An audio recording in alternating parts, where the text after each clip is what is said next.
ಅವ್ರಿಂತ ನನಗೆ ಭಾಳ ಅಂದ್ರೆ ಭಾಳ ಅನುಕೂಲ ಆಗೈತಿ. ನನ್ನ ಕುಟುಂಬಕ್ಕೆ ಅವ್ರ ಆಸರೆಯಾಗಿ ಇದ್ದಾರೆ. ನಾನು ಯಾವಾಗಲೂ ಅವ್ರಿಗೆ ಚಿರಋಣಿ ಆಗಿ. ಯಾರು ಕೈ ಹಿಡಿತಾರ ಬಿಡ್ತಾರ ಅದು ಗೊತ್ತಿಲ್ಲ. ಪ್ರಸಾದ್ ದಬ್ಬಾಯಿ ಸಾಹೇಬ್ರು ಕೈ ಹಿಡಿದ್ರ ಅಂದ್ರೆ ಯಾವ ದೇವ್ರು ಬಂದ್ರು ಬಿಡಕ ಹಂಗ. ಮೊದಲ 2 ತಿಂಗಳು ಮುಗಿದ್ 3ನೇ ತಿಂಗಳಕ್ಕೆ 1 ಪಗಾರ ಆಗ್ತಿದ್ರಿ ಮೇಡಮ್, 2 ಪಗಾರ ಇಟ್ಕೊಂತಿದ್ರಿ. ಇನ್ನೊಂದ್ ಪಗಾರ ತಗೋಬೇಕಂದ್ರೆ ಮತ್ ಯಾರ್ದಾರ ಬಾಕ್ಲಾ ಬಡಿಬೇಕಾಗಿತ್ರಿ. ನಾವು MLA ಸಾಹೇಬ್ರು ಬಂದ್ಮ್ಯಾಕ್ರಿ 1 ತಿಂಗಳ ಪಗಾರ ಇನ್ನು 2ನೇ ತಿಂಗಳು ಸ್ಟಾರ್ಟ್ ಆಗಿರಂಗಿಲ್ಲ, ಅವಾಗ್ಲೇ ಅಡ್ವಾನ್ಸ್ ಹಾಕ್ಬಿಡ್ತಾರ ಮೇಡಮ್. ಅವ್ರಲಿಂದ ನಮ್ಮ ಹೆಂಡ್ರ ಮಕ್ಕಳಿಗೆ ಒಂದು ತುತ್ತು ಅನ್ನ ಜಾಸ್ತಿನೇ ಸಿಗತೈತಿ. ಸಿಕ್ತೈತಿ ಅಂತ ನಮ್ಗೆ ಭರವಸೆ ಐತಿ ಮೇಡಮ್. ಅಬ್ಬಾಯಿ ಸರ್ ದಯದಿಂದ ನಮ್ಗೊಂದು ಸ್ವಂತ ಮನೆ ಆಗಿದೆ, ಒಂದು ಸೂರಂತ ಆಗಿದೆ. ವಿಭಿನ್ನ ಅಂದ್ರೆ ನಾವು ಹೋದ ತಕ್ಷಣ ನಮ್ಗೆ ಸ್ಪಂದನೆ ಮಾಡ್ತಾರೆ ಮೇಡಮ್. ನಾವು ಹೆಣ್ಮಕ್ಳು ಅನ್ನೋ ಒಂದು ಗೌರವದಿಂದ ನಮ್ಮನ್ನ ಸತ್ಕರಿಸ್ತಾರೆ ಮೇಡಮ್. ನಾವು ಮನೆ ಮಕ್ಕಳನ್ನೋ ತರ ಸತ್ಕಾರ ಮಾಡ್ತಾರೆ ನಮ್ಗೆ. ನಮ್ಮ ಮಕ್ಕಳಿಗೆ ಒಂದು ಒಳ್ಳೆ ವಿದ್ಯಾಭ್ಯಾಸ ಕೊಡೋಣ. ನಾವು ಮಾಡಿದ ಕೆಲಸ ನಮ್ಮ ಮಕ್ಕಳು ಮಾಡಬಾರ್ದು. ಈಗ ನಮ್ಗೆ ಲಾಸ್ಟ್ ಆಗ್ಬೇಕು. ನಮ್ಗಂತ ಶಾಸಕರು ಸಿಗ್ಬೇಕಂದ್ರೆ ನಾವು ಭಾಳ ಪುಣ್ಯ ಮಾಡೀವಿ. ನಮಸ್ಕಾರ, ನನ್ನ ಹೆಸರು ಅನಿಲ್ ಬೆಳಗಡಿ ಅಂತೇಳಿ. ನಾನು ಉತ್ತಾ ಪಲ್ಸ್ ಪೋಲಿಯೋ ಯಂತ್ರ ಅಂಗವಿಕಲನಾಗಿದ್ದೀನಿ. ನನಗೆ ಸನ್ಮಾನ್ಯ ಶ್ರೀ ಪ್ರಸಾದ್ ದಬ್ಬಾಯಿ ಸಾಹೇಬ್ರಿಂತ ನನಗೆ ಭಾಳ ಅನುಕೂಲ ಆಗೈತಿ. ನನಗೆ ಅಡ್ಡಾಡೋದು ಭಾಳ ಸಮಸ್ಯೆ ಇತ್ತು. ಅಂಥ ಸಂದರ್ಭದೊಳಗೆ ನನಗೆ ಅವರು ಒಂದು ಅವ್ರ ಅನುದಾನದೊಳಗೆ ಒಂದು ಗಾಡಿ ಕೊಡಿಸಿ ಮತ್ತು ನನಗೆ ಒಂದು ಮನೆ ವ್ಯವಸ್ಥೆಯನ್ನು ಮಾಡಿ ನನಗೆ ಭಾಳ ಒಂದು ಎಲ್ಲ ರೀತಿಯಿಂದ ಒಳಗೂ ಅವ್ರು ನನಗೆ ಸಹಕಾರ ಮಾಡಿಕೊಟ್ಟಾರೆ. ನನ್ನ ಕುಟುಂಬಕ್ಕೆ ಅವ್ರ ಆಸರೆಯಾಗಿ ಇದ್ದಾರೆ. ನಮಗೆ ಏನೋ ಸಮಸ್ಯೆ ಬಂದರೂ ನಾವು ಅವ್ರ ಆಫೀಸ್ಗೆ ಹೋಗಲಿ, ಆಫೀಸ್ನಾಗ ಸಿಗಲಿಲ್ಲ ಅಂದರೂ ನಾವು ಅವ್ರ ಮನೆಗೆ ಹೋದರೂ ನಮಗೆ ಜಲ್ದಿ ಸ್ಪಂದನೆ ಮಾಡ್ತಾರೆ. ಸ್ಪಂದನೆ ಮಾಡಿ ನಮಗೆ ಏನು ಅನಾನುಕೂಲಗಳದಾವು ಆ ಅನಾನುಕೂಲಗಳನ್ನು ಕೂಡಲೇ ಸಂಬಂಧಪಟ್ಟ ಅಧಿಕಾರಿಗಳಿಗೆ ತಿಳಿಸಿ ಅವ್ರು ನಮಗೆ ಅನುಕೂಲಗಳನ್ನು ಮಾಡಿಕೊಡ್ತಾರೆ. MLA ಗಳು ಇರಬೇಕು, ಎಲ್ಲರಿಗೂ ಸ್ಪಂದನೆ ಮಾಡುವಂಥ MLA ಗಳು ಇರಬೇಕಂತ ನನ್ನ ಅಭಿಪ್ರಾಯ. ಅವ್ರಿಂತ ನನಗೆ ಭಾಳ ಅಂದ್ರೆ ಭಾಳ ಅನುಕೂಲ ಆಗೈತಿ. ನಾನು ಯಾವಾಗಲೂ ಅವ್ರಿಗೆ ಚಿರಋಣಿ ಆಗಿರ್ತೀನಿ. ಏನು ಕೆಲಸ ಮಾಡ್ತೀರಿ? ನಾವು LIC ಏಜೆಂಟ್ ಇದ್ದೀನಿ ರೀ. LIC ಏಜೆಂಟ್ ಅಂದ್ರೆ ಬೇರೆ ಕಡೆ ಹೋಗ್ಬೇಕು, ಬರಬೇಕೆಲ್ಲ ಮಾಡ್ಬೇಕು. ಹ್ಞೂ ರೀ. ಅದು ಕಷ್ಟ ಆಗ್ತಿತ್ತು ಮುಂಚೆ? ಫಸ್ಟ್ ಕಷ್ಟ ಐತಿ ರೀ. ರಿಕ್ಷಾ ತೊಗೊಂಡು ಅಡ್ಡಾಡ್ಬೇಕಿತ್ತು ರೀ ನಾನೆಲ್ಲ. ಆಗ ನನಗೆ ವೆಹಿಕಲ್ ಬಂದ ಮ್ಯಾಗ ನನಗೆ ಇದು ಅನುಕೂಲ ಆಯ್ತು ರೀ. ಬಂದ ಮ್ಯಾಗ ನಾನು ಎಲ್ಲ ನನಗೆ ಯಾರ್ಯಾರು ನನಗೆ ಪಾಲಿಸಿದಾರರು ಇರ್ತಾರೆ ಅವ್ರ ಹತ್ರ ಹೋಗ್ಯಾಕೆ ಅನುಕೂಲ ಆಯ್ತು. ಅವ್ರ ಮನೆಗೆ ಹೋಗಿ ನಾನು ಅವ್ರಿಗೆ ಆ ಪಾಲಿಸಿ ಬಗ್ಗೆ ಮಾಹಿತಿ ಹೇಳಿ ಅದರ ನಂತರ ಅವ್ರಿಗೆಲ್ಲ ಹೇಳಿ ಅವ್ರು ಕರ್ಕೊಂಬಂದು ಅವ್ರಿಗೆಲ್ಲ ಫಾರ್ಮ್ ಫಿಲ್ಅಪ್ ಮಾಡಿ LIC ಆಫೀಸಿಗೆ ಹೋಗಾಕೆ ಅಲ್ಲಿ ಹೋಗಿ ನಾನು ಅವ್ರಿಗೆಲ್ಲ ಪ್ರೀಮಿಯಮ್ ಕಟ್ಟಿ ಬರೋದಂತ ಎಲ್ಲ ನನಗೆ ಅದ್ರ ಈ ಗಾಡಿ ಅಂತ ನನಗೆ ಭಾಳ ಅನುಕೂಲ ಆಗೈತಿ. ಒಳ್ಳೆಯ ಒಂದು ನನಗೆ ಅನ್ನೋ ದಾರಿ ಐತಿ ಅಂತ. ನಮಸ್ಕಾರ ರೀ, ನನ್ನ ಹೆಸರು ದೇವರಾಜ್ ಅಂತಂದೆ. ನಾವು ಪೌರ ಕಾರ್ಮಿಕರಾಗಿ 10 ವರ್ಷದಿಂದ ಸೇವೆ ಸಲ್ಲಿಸಾತಿದ್ವಿ. MLA ಸಾಹೇಬರು ಬಂದ್ಮ್ಯಾಕ, ಪ್ರಸಾದ್ ದಬ್ಬಾಯಿ ಅವ್ರು ಬಂದ್ಮ್ಯಾಕ ನಮ್ಗೆ ಭಾಳ ಅನುಕೂಲ ಆಗೈತೆ ರೀ. ಮೊದಲು 3 ತಿಂಗಳು ಚಾಲ್ತಿ ಇರ್ತಿತ್ತು, ಅವಾಗ 1 ಪಗಾರ ಆಗ್ತಿದ್ರು, 2 ಪಗಾರ ಇಟ್ಕೊತಿದ್ರು. ಇವ್ರು ಬಂದ್ಮ್ಯಾಕ ಎಲ್ಲರಿಗೂ ವಿಶೇಷ ನೇರ ವೇತನ ಮಾಡಿ ತಿಂಗಳ ಮುಗಿಗೊಡ್ದ ಪೇಮೆಂಟ್ ಹಾಕತ್ತಾರ ನಮ್ದು. ನನ್ನ ಹೆಸರು ಮುತ್ತುರಾಜ್ ಕೆಲವ್ರು ಅಂತ. ನಾನು ಹೊರಗುತ್ತಿಗೆ ಆದಮೇಲೆ ಸುಮಾರು 22-23 ವರ್ಷಗಳಿಂದ ದುಡ್ಕೊತ ಬಂದಿದ್ದೇನೆ. ನಮ್ಗೆ ಇಂಥ ಶಾಸಕರು ಸಿಕ್ಕಿರಲಿಲ್ಲ. ಅವಾಗ 2 ತಿಂಗಳ 3 ತಿಂಗಳಾದರೂ ಸರಿಯಾಗಿ ಪೇಮೆಂಟ್ ಕೊಡ್ತಿರೋಂಗಿಲ್ಲ. ಈಗ 27-28 ತಾರೀಕು ಅನುಗುಣ ನಮ್ಮದು ಪೇಮೆಂಟಿಗೆ ನಮ್ಮ ಅಕೌಂಟಿಗೆ ಜಮಾ ಆಗ್ತೈತಿ. ಪೇಮೆಂಟ್ ನಮಗೆ ಜಮಾ ಆದ ತಕ್ಷಣ ನಮ್ಮ ಮಕ್ಕಳಿಗೆ ಆಯ್ತು, LICಗೆ ಆಯ್ತು, ಎಜುಕೇಷನಿಗೆ ಆಯ್ತು, ಟ್ಯೂಷನ್ ಫೀಸಿಗೆ ಆಯ್ತು, ಎಲ್ಲದಕ್ಕೂ ಭಾರಿ ಅನುಕೂಲ ಆಗತೈತಿ. ಶ್ರೀಮಾನ್ ಪ್ರಸಾದ್ ದಬ್ಬಾಯಿ ಸಾಹೇಬ್ರು ಅವರ ಒಂದು ವತಿಯಿಂದ ನಮ್ಗೆ ಎಲ್ಲ ಅನುಕೂಲ ಆಗೈತಿ. ಮುಂದಿನ ದಿನಮಾನದಲ್ಲಿ ಅವರು ನಮ್ಮ ಮಿನಿಸ್ಟರ್ ಆಗಿ ಮುಂದೆ ಅವರು ನಮ್ಮ ಪೌರ ಕಾರ್ಮಿಕರಿಗೆ, ಹೊರಗುತ್ತಿಗೆ ಆದಂಥ ಪೌರ ಕಾರ್ಮಿಕರಿಗೂ ಅವರು ಇಷ್ಟೆಲ್ಲ ಒಳ್ಳೇದು ಮಾಡ್ಕೊಂಡು ಬಂದಾರ. ಯಾರಿಗೂ ಇಲ್ಲ ಅನ್ನಂಗಿಲ್ಲ. ಮನೆಗೆ ಹೋದ್ರೆ ಅವ್ರಿಗೆ ಬರ್ರಿಪ್ಪ ಕುಂದ್ರಿಪ್ಪ ಅಂತಂದು ಎಲ್ಲ ಮಾತಾಡ್ತಾರೆ. ನಮ್ಗಂಥ ಶಾಸಕರು ಸಿಗ್ಬೇಕಂದ್ರೆ ನಾವು ಭಾಳ ಪುಣ್ಯ ಮಾಡೀವಿ. ಇನ್ನು ಮುಂದೆ ಆದ್ರೂ ಎಲ್ಲ ಪೌರ ಕಾರ್ಮಿಕರು ಒಳ್ಳೇದು ಮಾಡ್ತಾರಂತಂದು ನಮ್ಮ ಅನಿಸಿಕೆ ಇದೆ. ಈ ಪ್ರಶ್ನೆ ಇಬ್ಬರಿಗೂ ಕೇಳ್ರಿ ಮೇಡಮ್, ನೀವೇನು ಬೇಜಾರು ಮಾಡಿ.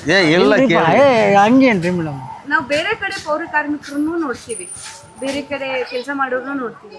ಅವ್ರಿಗೂ ನಿಮಗೂ ತುಂಬಾ ವ್ಯತ್ಯಾಸ ಇದೆ. ಏನು ಕಾರಣ? ನಮ್ಮ ಸಾಹೇಬರು ಪ್ರಸಾದ್ ದಬ್ಬಾಯಿ ಅವರ ನಮ್ಮ ಕಾರಣ, ಶಾಸಕರ ಕಾರಣ ರೀ ಮೇಡಮ್. ನಮ್ಗೆ ಅವರ ಕಾರಣ. ಯಾಕಂದ್ರೆ ಮೊದಲ 2 ತಿಂಗಳು ಮುಗಿದು 3ನೇ ತಿಂಗಳಕ್ಕೆ 1 ಪಗಾರ ಆಗ್ತಿದ್ರಿ ಮೇಡಮ್, 2 ಪಗಾರ ಇಟ್ಕೊಂತಿದ್ರಿ. ಒಳ್ಳೆ ಮತ್ತೆ ಇನ್ನೊಂದು ಪಗಾರ ತೊಗೋಬೇಕಂದ್ರೆ ಮತ್ತೆ ಯಾರ್ದಾರ ಬಾಕ್ಲಾ ಬಡಿಬೇಕಾಗಿತ್ತು ರೀ ನಾವು. ಈಗ MLA ಸಾಹೇಬ್ರು ಬಂದ್ಮ್ಯಾಕ್ರಿ 1 ತಿಂಗಳ ಪಗಾರ ಇನ್ನು 2ನೇ ತಿಂಗಳು ಸ್ಟಾರ್ಟ್ ಆಗಿರಂಗಿಲ್ಲ, ಅವಾಗಲೇ ಅಡ್ವಾನ್ಸ್ ಹಾಕ್ಬಿಡ್ತಾರೆ ಮೇಡಮ್. ಪೌರ ಕಾರ್ಮಿಕರು ಅಂದ್ರೆ ಮೇಡಮ್, ಅವಾಗ ನಾವು ದುಡಿಯೋ ಹೊತ್ನಾಗ ಪೌರ ಕಾರ್ಮಿಕರು ಅಂದ್ರೆ ಬೆಳಗ್ಗೆ 5 ಗಂಟೆಗೆ ನಾವು ಕೆಲ್ಸಕ್ಕೆ ಹೋದ್ರೂ 10-11 ಗಂಟೆ ಮಟ್ಟ ಟೀ ಕುಳ್ಳಾರ್ದಂಗೆ ಕೆಲಸ ಮಾಡ್ತಿದ್ವಿ. ಹಾಫ್ ಆನ್ ಅವರ್ ನಮ್ಗೆ ರೆಸ್ಟ್ ಕೊಡ್ತಿದ್ರು. 11 ಗಂಟೆಲಿಂದ ಚಾಲೂ ಮಾಡಿದ್ರೆ ಕೆಲಸ 2 ಗಂಟೆ ಮಟ್ಟ ಕೆಲಸ ಮಾಡ್ತಿದ್ವಿ ಆ ಟೈಮ್ನಲ್ಲಿ. ಆ ಟೈಮ್ನಾಗ ನಮ್ಗೆ ಈ ಸಾಹೇಬ್ರು ಪ್ರಸಾದ್ ದಬ್ಬಾಯಿ ಸಾಹೇಬ್ರು ಇದ್ದಿದ್ರು ಅಂದ್ರೆ ಇನ್ನೂ ಅವಾಗ ಏನು ಅನುಕೂಲ ಆಗ್ತಿತ್ತೋ, ನಮ್ಗೆ ನೇಮಕಾತಿ ಆಗ್ತಿತ್ತೋ ಏನೋ ಅದು ಗೊತ್ತಿಲ್ಲ. ಇನ್ನು ಮುಂದೆ ಮಾಡ್ತೇನೆ ಅಂತಂದು ನಮ್ಗೆ ಭರವಸೆ ಕೊಟ್ಟರೆ. ಇದ್ರಾಗ ಅದೀವಿ, ಋಣದಾಗ ಅದೀವಿ, ಅವ್ರು ನಮಗೆ ಮಾಡ್ತಾರಂತಂದು ನಮ್ಗೆ ನಂಬಿಕೆ ಐತಿ, ಮಾಡೇ ಮಾಡ್ತಾರೆ. ಅವ್ರಲಿಂದ ನಮ್ಮ ಹೆಂಡ್ರ ಮಕ್ಕಳಿಗೆ ಒಂದು ತುತ್ತು ಅನ್ನ ಜಾಸ್ತಿನೇ ಸಿಗತೈತಿ. ಸಿಕ್ತೈತಿ ಅಂತಂದು ನಮ್ಗೆ ಭರವಸೆ ಐತಿ ಮೇಡಮ್. ಈಗ ಪೌರ ಕಾರ್ಮಿಕರು ಮನೆಗೆ ಹೋಗಿ ಯಾವ್ದಾರು ಒಂದು ಆಫೀಸ್ಗೆ ಹೋದ್ರೂ ಇವ್ರು ಯಾರು ಅಂತಂದು ಗುರುತಿಸಂತ ನಮ್ಗೆ ಗುರುತಿಸಕ್ಕೆ ಕುಂತಾರ ಅಂದ್ರೆ ಪ್ರಸಾದ್ ಅಬ್ಬಾಯಿ ಸಾಹೇಬ್ರ ಕಾರಣ.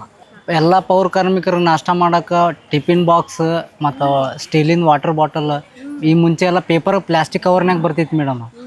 ID ಕಾರ್ಡ್ ಕೊಟ್ಟಿದ್ದಾರೆ, ID ಕಾರ್ಡ್ ಕೊಡ್ಸಾರಿ, ಡ್ರೆಸ್ ಕೊಡ್ಸಾರಿ, ಶೂಸ್ ಕೊಡ್ಸಾರ ಮೇಡಮ್. ಸಂಕಷ್ಟ ಬತ್ತೆ ಪೌರ ಕಾರ್ಮಿಕರಿಗೆ ವಿಶೇಷ ಶೂಸ್ ಕೊಡ್ಸಾರ ಮೇಡಮ್, ಹ್ಯಾಂಡ್ ಗ್ಲೌಸ್, ಮಾಸ್ಕ್, ಮತ್ತು ಪ್ರತಿ ಮಳೆಗಾಲಕ್ಕೆ ಒಂದೊಂದು ಜರ್ಕಿನ್ ಕೊಡ್ಸಂದಾರ ಮೇಡಮ್.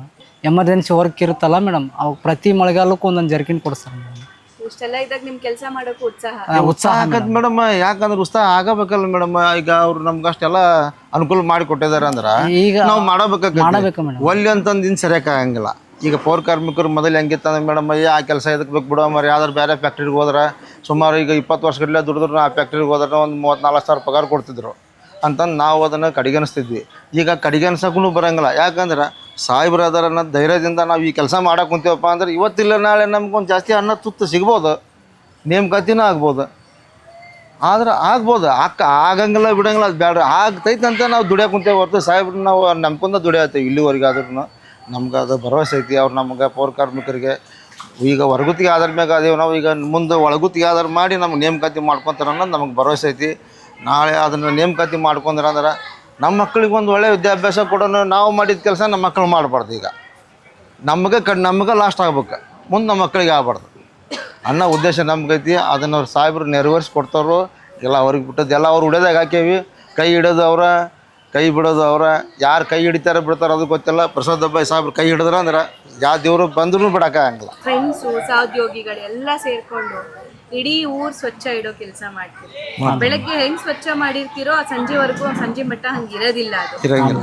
ಹುಬ್ಳಿಲಿರೋ ಒಬ್ಬ ಸಾಮಾನ್ಯ ಪ್ರಜೆ, ಒಬ್ಬ ಸಾಮಾನ್ಯ ಜನರ ಕರ್ತವ್ಯ ಏನು? ಅವ್ರಿಗೆ ಏನ್ ರಿಕ್ವೆಸ್ಟ್ ಮಾಡ್ಕೊಳ್ತೀರಿ ನೀವು ಈ ವಿಡಿಯೋ ಮೇಡಮ್? ಮೂಲಕ? ಈಗ ನಾವು ಈಗ ರಿಕ್ವೆಸ್ಟ್ ಮಾಡ್ಕೊಳ್ಳೋದು ಏನಂದ್ರೆ ಮೇಡಮ್, ಈಗ ನಾವು ಬೆಳಗ್ಗೆ ನಾವು 5:30 6 ಗಂಟೆಗೆ ನಾವು ಕ್ಲೀನ್ ಮಾಡಿರ್ತೀವಿ.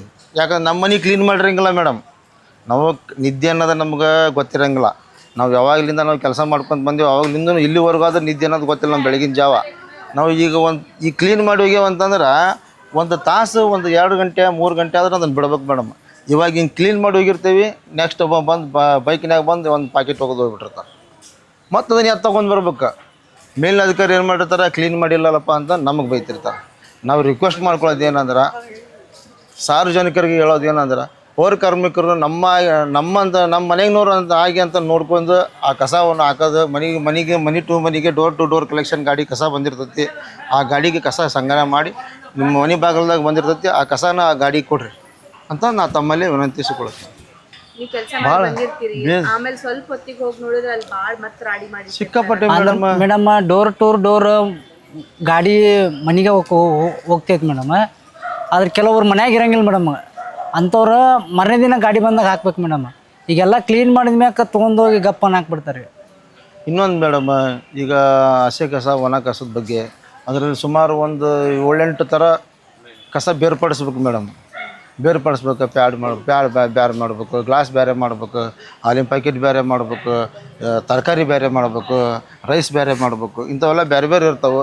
ದಯಮಾಡಿ ಅವನ್ನೆಲ್ಲ ಬೇರೆ ಮಾಡಿ ಪೌರ ಕಾರ್ಮಿಕರಿಗೆ ಕೊಟ್ರೆ ನಮ್ಗೆ ಅನುಕೂಲ ಆಗ್ತೈತಿ. ದಯಮಾಡಿ ಅದನ್ನು ಬೇರೆ ಮಾಡಿ ಅನುಕೂಲ ಮಾಡಿ ಕೊಡೋದು ನಮ್ಮ ಉದ್ದೇಶ ಐತಿ. ನೀವು ಮಾಡಿಕೊಡ್ರಿ ಅನ್ನೋದು ತಮ್ಮಲ್ಲಿ ವಿನಂತಿಸಿಕೊಳ್ಳುತ್ತೆ. ನನ್ನ ಹೆಸರು ಇಂದ್ರ ಅಂತ. ನಾವು ಇಲ್ಲೇ ಕೆ ಬಿ ನಗರದಲ್ಲಿ ವಾಸ ಮಾಡೋದು. ನಮ್ಮದು ಬಾಡಿಗೆ ಮನೆ ಐತ್ರಿ ಮೇಡಮ್. ಅಬ್ಬಾಯಿ ಸರ್ ದಯದಿಂದ ನಮ್ಗೊಂದು ಸ್ವಂತ ಮನೆ ಆಗಿದೆ, ಒಂದು ಸೂರಂತ ಆಗಿದೆ. ನಮ್ಮ ಮನೆಯವ್ರು ತೀರ್ಕೊಂಡು 20 ವರ್ಷ ಆಯ್ತು ಮೇಡಮ್. ನನಗೆ 2 ಮಕ್ಕಳಿದ್ದಾವೆ. ನಾನು ಮನೆ ಕೆಲಸ ಮಾಡ್ತೀನಿ ಮೇಡಮ್. ಸರ್ ದಯದಿಂದ ನಮ್ಗೆ ಲೇಬರ್ ಕಾರ್ಡ್ ಅಂತ ಒಂದು ಕಾರ್ಡ್ ಬಂತು ಮೇಡಮ್. ಅದರಿಂದ ನಮ್ಮ ಮಕ್ಕಳಿಗೆ ಸ್ಕಾಲರ್ಶಿಪ್ಪು ಬರ್ತಾಯಿದೆ ಮೇಡಮ್. ಅದರಿಂದ ನನ್ನ ಮಗಳದ್ದು ಇಂಜಿನಿಯರಿಂಗ್ ಕಂಪ್ಲೀಟ್ ಮಾಡಿದ್ದೀನಿ ಮೇಡಮ್. ಸರ್ ದಯದಿಂದ ನಮಗೊಂದು ಸೂರಂತ ಆಗಿದೆ ರೀ. ಇಷ್ಟು ದಿನ ನಾವು ಬಾಡಿಗೆ ಮನೆಯಲ್ಲಿದ್ವಿ, ಈಗ ನಮಗೆ ಧೈರ್ಯ ಇದೆ. ಸರ್ ಪುಣ್ಯದಿಂದ ನಮಗೊಂದು ಮನೆ ಆಗಿದೆ. ಅವರು ಮನೆಯಲ್ಲಿರೋರು ಎಲ್ಲರಿಗೂ ದೇವರು ಆಯುರ ಆರೋಗ್ಯ ಕೊಟ್ಟು ಚೆನ್ನಾಗಿಟ್ಟಿರಲಿ ಅಂತ ಬೇಡ್ಕೋತೀವಿ. ಸರ್ ಇನ್ನೂ ಇಂಥ ಪ್ರಗತಿಪಥವಾದ ಕೆಲಸದಲ್ಲಿ ಸಾಗಲಿ ಅಂತ ನಾವು ದೇವರಲ್ಲಿ ಕೇಳ್ಕೊತೀವಿ. ಬೇರೆ MLAಗಳಿಂದ ನಿಮ್ಮ MLA ಹೆಂಗೆ ಡಿಫ್ರೆಂಟ್ ಇದ್ದಾರೆ, ಹೆಂಗೆ ವಿಭಿನ್ನ ಅಂದ್ರೆ ನಾವು ಹೋದ ತಕ್ಷಣ ನಮಗೆ ಸ್ಪಂದನೆ ಮಾಡ್ತಾರೆ ಮೇಡಮ್. ನಾವು ಹೆಣ್ಮಕ್ಳನ್ನೋ ಒಂದು ಗೌರವದಿಂದ ನಮ್ಮನ್ನ ಸತ್ಕರಿಸ್ತಾರೆ ಮೇಡಮ್. ನಾವು ಮನೆ ಮಕ್ಕಳನ್ನೋ ಥರ ಸತ್ಕಾರ ಮಾಡ್ತಾರೆ ನಮಗೆ. ನಮ್ಮ ಸರ್ ಇವರು MLA ಸರ್ ಅನ್ನೋ ಭಾವನೆ ನಮ್ಗೆ ಬರೋದೇ ಇಲ್ಲ ಮೇಡಮ್. ನಮ್ಮ ಮನೆಯಲ್ಲಿರೋ ಅಣ್ಣ ತಮ್ಮನೋ ಏನೋ ಅಂದ್ಕೊಂಡು ಆ ಥರ ಸ್ಪಂದನೆ ಮಾಡ್ತಾರೆ ಮೇಡಮ್ ಅವರು. ಎಷ್ಟು ಮಕ್ಕಳು? 2 ರೀ. ಏನು ಮಾಡ್ತಾರೆ? ಒಬ್ಳದ್ದು ಇಂಜಿನಿಯರಿಂಗ್ ಕಂಪ್ಲೀಟ್ ಆಗಿದೆ ಮೇಡಮ್, ಒಬ್ಬನ BCom ಆಗಿದೆ. ಏನಾದರೂ ಹೆಲ್ಪ್ ಆಗಿದೆಯಾ ಅವ್ರಿಗೆ? ಕಲಿತಾ ಇದ್ದಾರೆ ಮೇಡಮ್. ಸರಿಂದ ಲೇಬರ್ ಕಾರ್ಡಿಂದನೇ ನಮ್ಗೆ ಹೆಲ್ಪ್ ಆಗಿದೆ ಮೇಡಮ್. ಸ್ಕಾಲರ್ಶಿಪ್ ಬರುತ್ತೆ ಮೇಡಮ್. ಹೊಸ ಮನೆಗೆ ಹೋದ್ರಿ? ಹಾಂ, ಹೋಗಿ ಬಂದೇವ್ರಿ ಮೇಡಮ್. ಚಲೋ ಐತಿ. ಚಲೋ ಐತ್ರಿ. ಇಷ್ಟು ವರ್ಷ ಎಂಥ ಮನೆಯಲ್ಲಿ ಇದ್ರಿ? ಬಾಡಿಗೆ ಮನೇಲಿ ಇದ್ದೀವಿ ರೀ. ಈಗ ನಮ್ಮದು ಒಂದು ಸ್ವಂತ ಮನೆ ಅನ್ನೋದು ಆಗಿದೆ ರೀ ಮೇಡಮ್. ಅದೇ ಖುಷಿ ರೀ.